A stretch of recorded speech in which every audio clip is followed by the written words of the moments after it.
Good afternoon, everyone. Thank you very much for joining me this afternoon. This, as I'm sure you'll be aware, anyone who's been watching the shows before, this is the 11th episode of the second series of Stepping Up webcast from TAtech. TAtech, just to be clear, anyone who's joining us for the first time, TAtech is a membership organization for technology companies in the hiring space. So everyone from job boards to ATSs to vertical tools for assessing candidates using video and so on. All of these companies interact with each other. And of course, they interact with each other because the clients, the employers and recruitment firms, they're looking for a tech stack of technology that works together and speaks with each other. So very, very topical this year.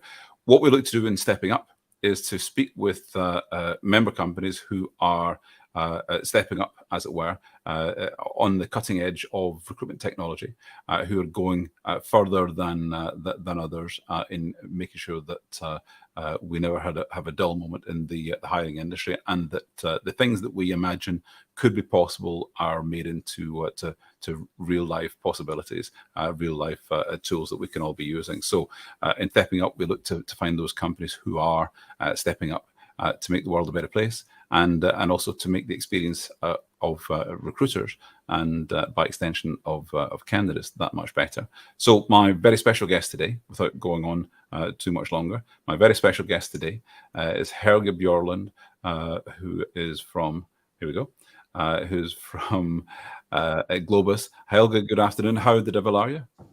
Hi, I'm very good. Thank you for having me on the show. No problem at all. You're very welcome, and it's great to see you. As you mentioned in the chat before, we'd a talk before last week, maybe the week before, where we got into all sorts of stuff to do with technology. We're both fascinated by how technology works, and I'm one of these oddballs who really likes to see how recruitment technology works. I'm very interested from a recruiter's point of view, being a former recruiter and agency owner, and very interested from a candidate's perspective because with the awards that I do that you were involved in last year, we always want to look at that end of the telescope to understand how technology affects and is there to serve candidates. So if people don't know Globus, then they really should. But can you give us a bit of a background to yourself and Globus, first of all, to get us going? Sure. So myself, I've been working with AI as a data scientist for most of my career. I'm now heading up Globus.ai and was part of founding the company. Yeah. And Globus.ai is an AI staffing platform for recruitment agencies. Mm-hmm. So in terms of the data science and the AI side of things, obviously people are much more conscious now of the term AI and maybe before that machine learning. But can you, to the layman, to the person in the street who is hearing about AI for the first time, what have you found as the simplest way to explain it that people will get it pretty quickly, that will have an understanding of that? Well, basically, it's about taking your data and finding patterns in it and making predictions based on the data, the historical data. I think that's a very simple way to look at it. Yeah, and in what way is that useful? Well, you can use it in, I think it's the imagination that sets the boundaries, but I like to, you can probably view it in two different ways. It can be used for automation or augmentation. I think that's two nice ways of looking at it. Yeah. So automation is basically about removing the human from the process. This is used for boring and repetitive tasks. So reading in or punching in the resumes of candidates or, putting in job orders into a system. It's repetitive, it's boring, it's not, you don't need a human to do it. So you can use automation to do that. The augmentation part is probably the most exciting. That's when you combine AI with humans to make to get the results and make the result better. Yeah. So if you're examining what is the right candidate for a role and using AI to help you with that, that's a good example of augmentation. So humans are in control and have the final say, but machines exist to be an assistant to help improve the result. So you mentioned at the beginning that you're a data scientist by training. How did that drive the origins of Globus? What compelled you to set up Globus in the first place? Well, I was working in big corporates like Equinor and Telenor with data science and a lot of different use cases, which was very interesting. Then I had my first kid, and at one point he almost cut 3 of his fingers off, and it was a accident with a lawnmower. Not a nice moment. Well, we rushed into the emergency room, and luckily they managed to stitch all the fingers back together. Wow. And in the waiting room afterwards, the nurse came out and she said, "You were really lucky when you came in, because the most experienced surgeon in the country was actually on duty when you came in. Otherwise, it would probably have been difficult to stitch the fingers back together." Yeah. And that's when I realized, how important it is to have the right person at the right place at the right time. And looking into the future of work and recruitment specifically, there was a lot of manual things happening. Yeah. So I really saw that there was a lot that I could contribute with on the AI and data science part to make this process more efficient. So and recruiters are doing a really important job, just helping place the right people at the right place. And I wanted to be a part of that. Yeah.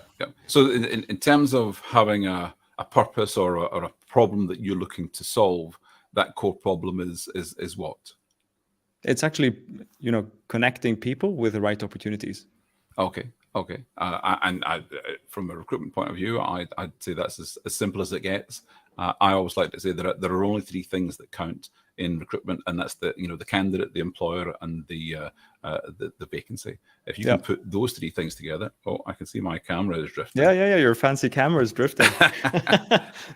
It's gone into a different mode. That's my AI-based camera was drifting off. What happened there is I held up my hand, and it saw that as a signal to move to the left. The augmentation part gone wrong. The augmentation part going very wrong there.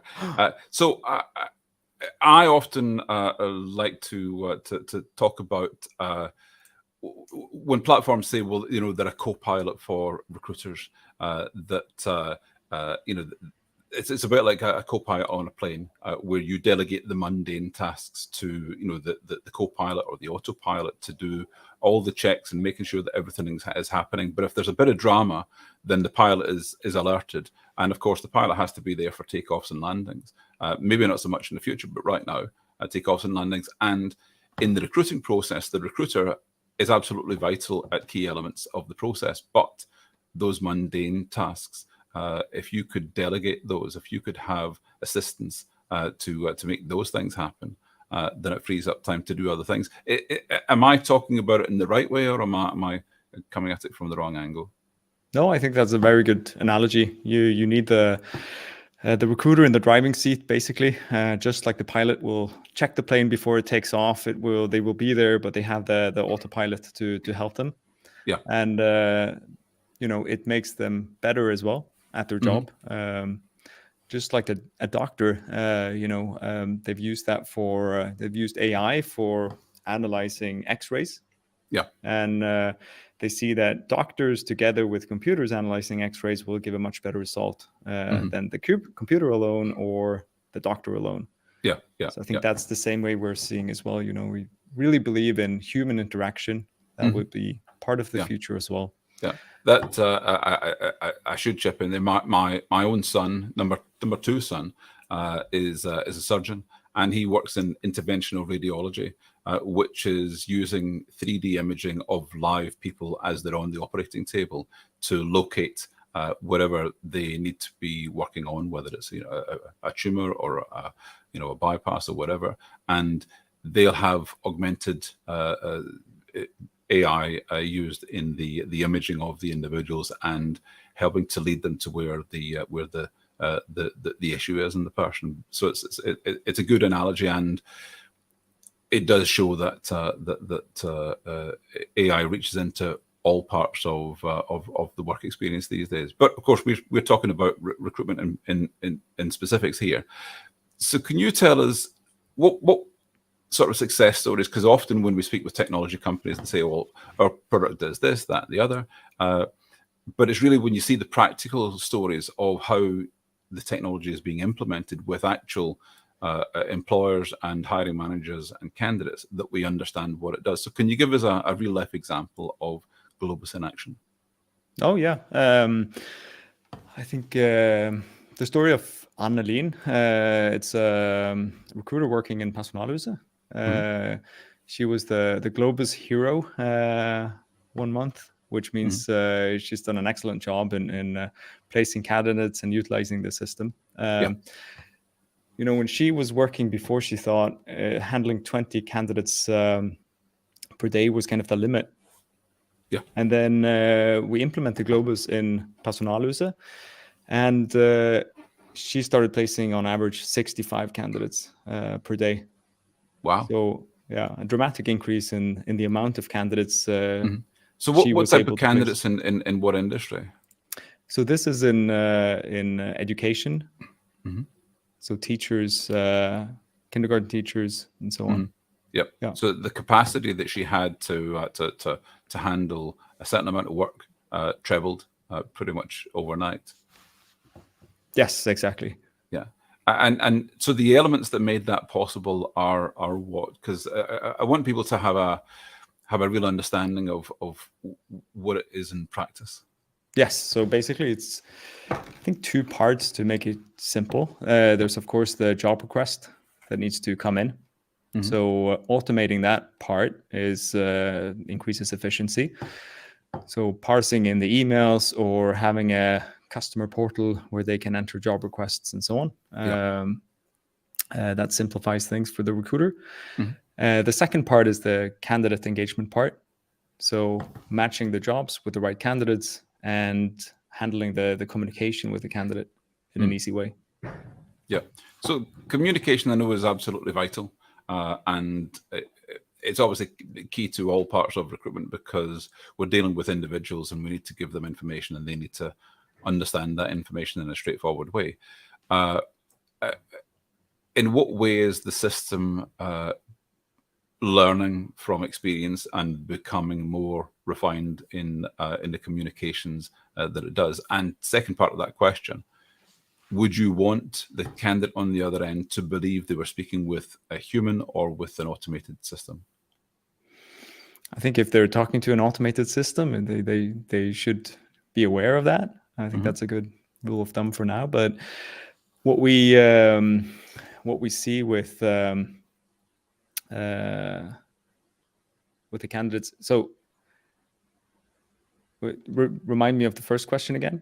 The first question is the communications with candidates. How is the AI learning and refining the messaging to become better each time in dealing with candidates? So when it gives information on, say, an interview schedule or preparations for an interview and gets responses back, does it learn from the information it gets from the candidates that makes it better on an ongoing basis? Yeah. So basically, this is sometimes a lot of candidate information is a bit stale in the systems where they're stored. So you store the resume once the candidate is during the interview the first time, and then it's not necessarily updated. What we do is every interaction you have with the candidate, we take that information and add it to the resume of the candidate, basically. So you improve the matching. So if the candidate opens a link, we know they might be interested in that kind of job. If they actually work a shift, we know that they have that kind of competence. Okay. So utilizing that information is important. So everything the candidate does and says is factored into the knowledge about that individual. I know a couple of companies where one of the best uses of AI that they have, is getting involved in an exercise. They call it a wake the dead exercise. Companies often, especially recruitment firms or employers, they'll have a database of individuals where that information becomes stale. and what they'll want to do is refresh the information on that person because they might have moved on, they might have added skills, they might have had a promotion, any number of things. And if they have an up-to-date information on that person, then they've got more information to determine whether they're interested in them or not. But also, the response from the candidate tells them whether they're actively looking, whether they would consider something else, and in what terms would they consider something else. So in the process of doing what you're talking about, are you scoring those individuals on their level of interest? Yes. So we have something we call a lead score. So based on the interaction with the candidates, you can tell how interested they are. But also the candidate engagement should be going on, and a lot of agencies are struggling with that, and recruiters, because there's a lot of candidates in the database, and keeping track of everyone and keeping them engaged can be quite cumbersome. So we help with that with personalized campaigns. We use the GPT models, the large language models, which everyone has heard of by now, to give recruiters automated text they can use and kind of really simplify being able to reach out to a lot of candidates. Those large language models, we might, as members of the public, have been able to play with them in the past few months with ChatGPT, but those platforms have been available to tech companies for a few years now. So we might have a new interface for the public, but you've been hooking into those for some time. How does that work from a technology point of view, from a tech company point of view? How do you do that? How do we integrate with it? Or so basically, it's similar to how you use ChatGPT, like you're chatting with it. Just we use it in the backend, so it's integrated into the product, and we combine it with our own data as well. So basically, to teach it things based on the data that we have. But GPT 3, 3.5, and 4 are those shared resources that multiple companies all over the world are utilizing? The models themselves are shared, like the default one, but we use, of course, the closed version of it in Microsoft Azure. So that the data that we use and the trained version that we use is not available to everyone. So in the same way, when people look at ChatGPT, and you can give a prompt, you can ask a question, and you can ask for the response to be in a particular tone. If you have clients and their communication with candidates, can you specify the tone that they take that would be appropriate for the recruiting firm? It might be conversational, it might be very formal, depending on different sector. Are you able to do that? Yes, exactly. Just that it's not a chat interface; it's buttons and drop-down menus. So it's simpler for the recruiter to use because it's predefined prompts and options. So going on from that, how do you balance the use of technology with the need for the human touch in the recruitment process? How do you ensure that Globus is involved where Globus should be involved, and that the human is prompted to step back into the process when they are needed? So basically, you can automate a lot of things, but we usually involve the recruiter in the final step of the process. So they need to approve it before it's finalized. You can, of course, automate sending the job directly to candidates, and also send it directly to customer once it's approved. But the recruiter is always involved in the final step of the process. So that's kind of the minimum.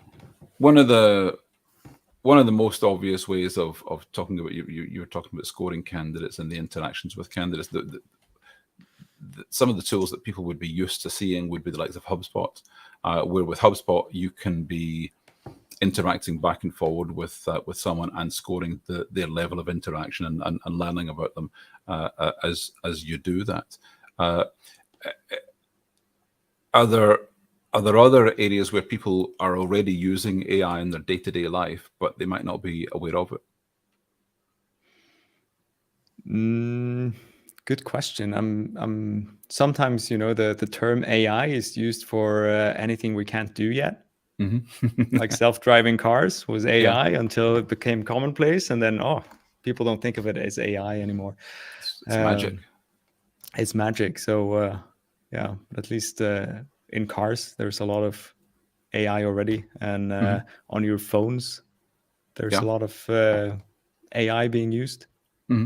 Yeah.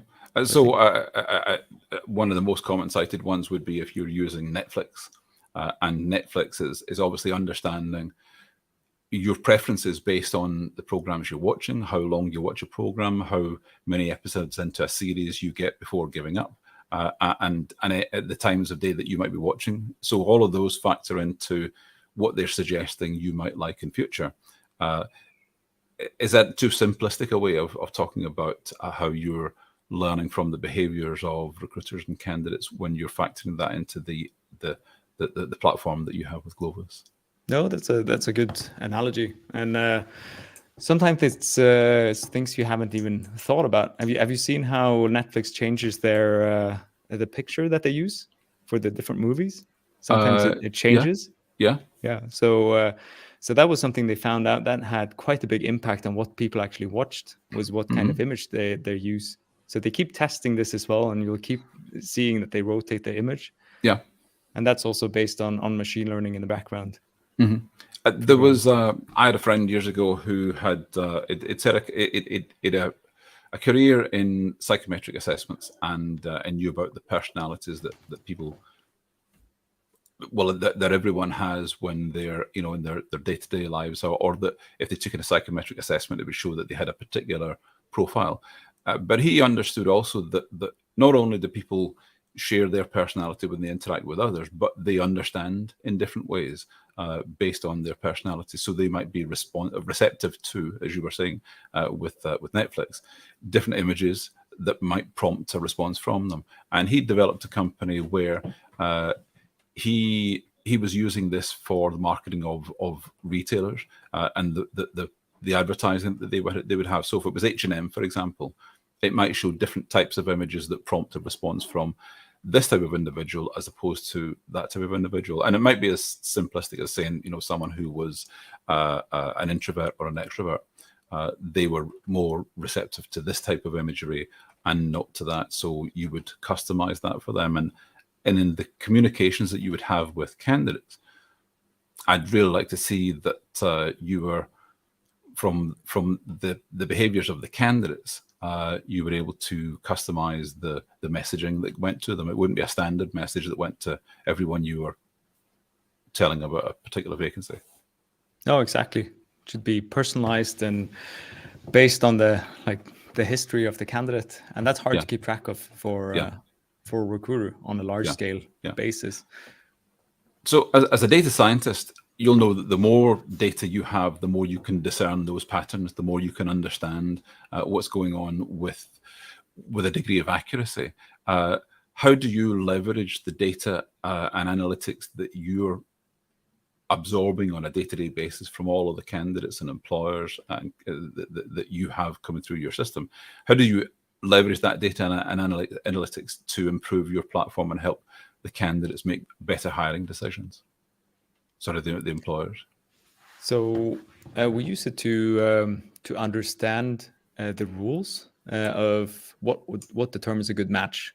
Yeah, I think that's a good example. So a lot of times recruiters will have rules in their minds of this candidate is available, he's worked in this department before, that makes him a good match, he has the right qualification and certifications. So there's always a lot of rules that you have, and when there is rules like that, that's usually a good case for machine learning if you also have the data. Yeah. So that's kind of the starting point, and when there's more rules, then you can really program, because very often there is a lot of rules, a lot more than you can keep track of. Then it also becomes a good case for machine learning. So that's what we're doing, kind of picking up on the rules that recruiters use to place candidates and learning based on the data that we register. Yeah. One question that often occurs to me as a recruiter at heart is if I made a decision to submit, 5 out of 10 candidates to my client to be considered for a vacancy, but I didn't submit the ones that the system recommended as the priority top 5, it would be nice if the system said to me, well, I see you've picked some of these candidates who aren't what we would assess to be the better candidates. Can you tell us why? Is there a way in which you can share that information with the platform to say, well, this candidate has this quality or that quality. So it's not just learning from the behaviors of your choice, but you can actually add information to inform the platform in a better way. Yes. So you can, of course, add information. What we found is that for a lot of recruiters, that's again something you need to manually do. Add that information. So what we try to do is pick it up in the background instead. So if a recruiter does that, they suggest some candidates that we didn't recommend. Yeah. Then that's part of the feedback loop. Yeah. So next time we would look at that and recommend similar candidates to those kind of positions. Yeah. Yeah. So in working in this area as an employer yourself, I would expect, and I'm sure it's the case, that you would be very aware of the profile of your own organization, what your values are, how you've built the company, what your ambitions are for the people within the organization.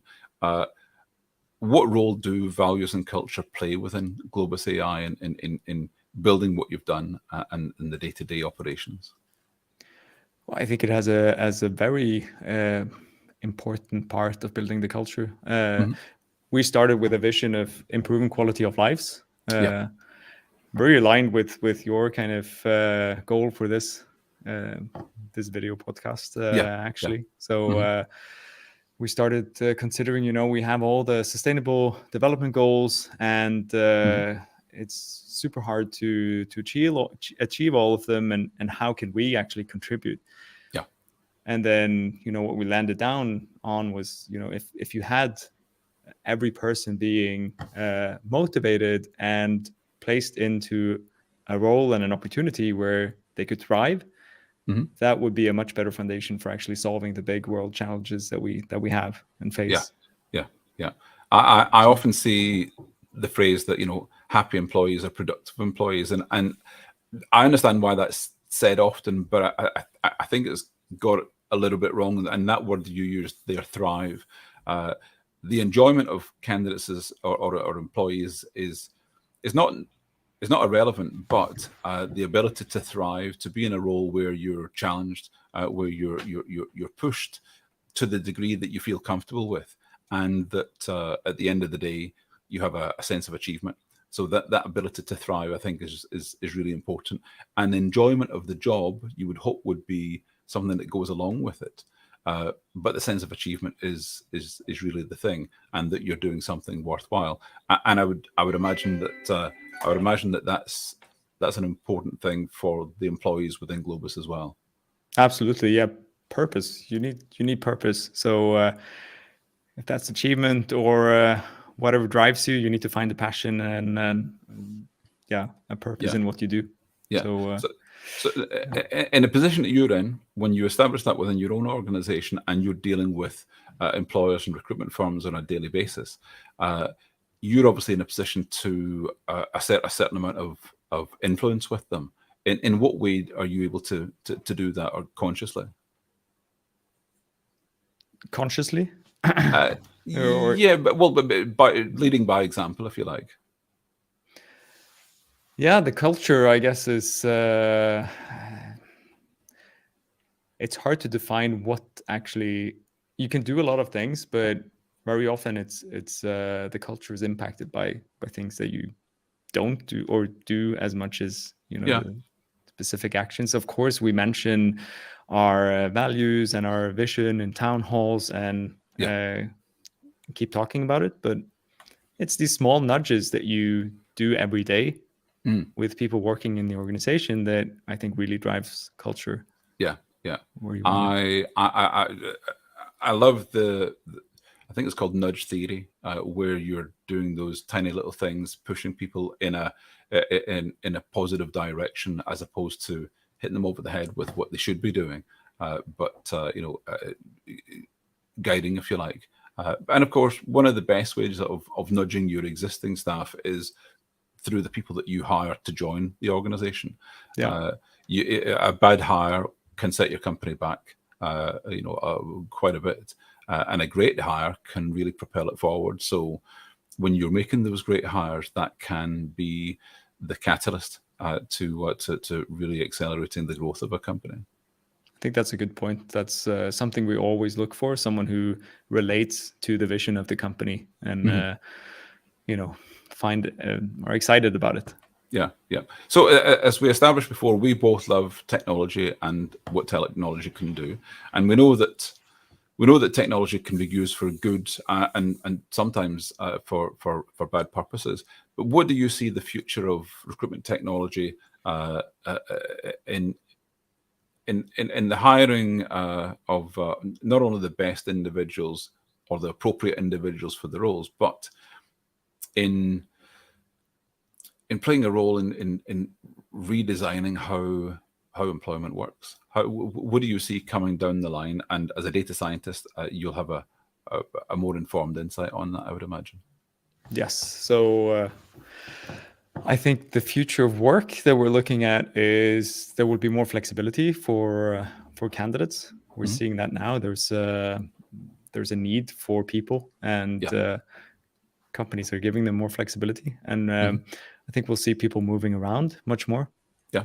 So I think there will definitely be a market for recruiters going forward as well. And simplicity as well. So there will be more self-service solutions, I think. And we're already seeing a lot of marketplaces coming into play and so on. Yeah. And the newer generation prefer, an app compared to talking on the phone. Yeah. So we'll be seeing more of that. And that's what we want to give, staffing agencies as well, the technology to compete in this kind of new future. Yeah. So in terms of the next, and I know it's difficult to predict further than a few months down the line these days, but what's coming down the line for Globus in the next 6-9 months? It's getting the pace is really fast with technology right now. So hard to say, but I think there will be more AI also available to candidates for them to choose the right jobs. Yeah. And things will be moving faster. I really do like the idea of extra tools being in the hands of job seekers, so they're able to plot a career path that's going to work for them. If someone has in mind, okay, at some point I want to be maybe running my own company or a managing director, or at some point I want to be a design engineer. How do I get from here to there? I want to work in IBM or Disney or whatever organization. How do I get to there?